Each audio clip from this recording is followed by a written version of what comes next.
ভিডিওটা স্কিপ କରିବା ପୂର୍ବରୁ ମୋ ପଦେ କଥା ନିହାତି ଶୁଣିକି ଯିବେ। ସବୁବେଳେ ଭିଡର ଅଂଶ ହେବା ପାଇଁ ଚେଷ୍ଟା କରନ୍ତୁନି।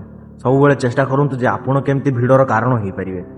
ଷ୍ଟାର୍ଟିଂ ସବୁବେଳେ ଜିରୋରୁ ହିଁ ହେଇଥାଏ, କିନ୍ତୁ ତମ କର୍ମ ଆଉ ତମ ପରିଶ୍ରମ ସବୁବେଳେ ତମକୁ ଟପ୍ରେ ହିଁ ପହଞ୍ଚେଇବ।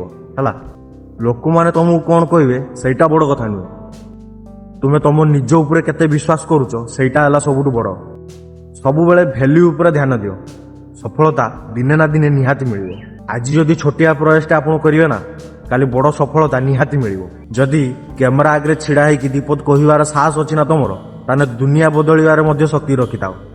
କ୍ରିଏଟିଭିଟି ହେଉଛି ତମର ସବୁଠୁ ବଡ଼ ହତିଆର। ତାକୁ କେବଳ କଳଙ୍କିତ କରିବା ପାଇଁ ଦିଅ ନାହିଁ। ପ୍ରତିଯୋଗିତା କେବଳ ଅନ୍ୟମାନଙ୍କ ସହିତ କର ନାହିଁ, ନିଜର ପୂର୍ବ ଭିଡ଼ିଓକୁ ଦେଖିକି ତାଠୁ କ'ଣ ଶିଖିପାରିବ ତା ସହିତ ନିଅନ ପ୍ରତିଯୋଗିତା କର। ଶେଷରେ ଗୋଟେ ଜିନିଷ କହିବା ପାଇଁ ଚାହିଁବି, ଗୋଟେ କ୍ରିଏଟର ପାଇଁ ତା କନସିଷ୍ଟେନ୍ସି ହେଉଛି ତାର ସବୁଠୁ ବଡ଼ ସଫଳତାର ଚାବିକାଠି। ରହିଲି, ଦେଖା ହେବ ଆଉ ଏକ ଭିଡ଼ିଓରେ। ଜୟ ଜଗନ୍ନାଥ।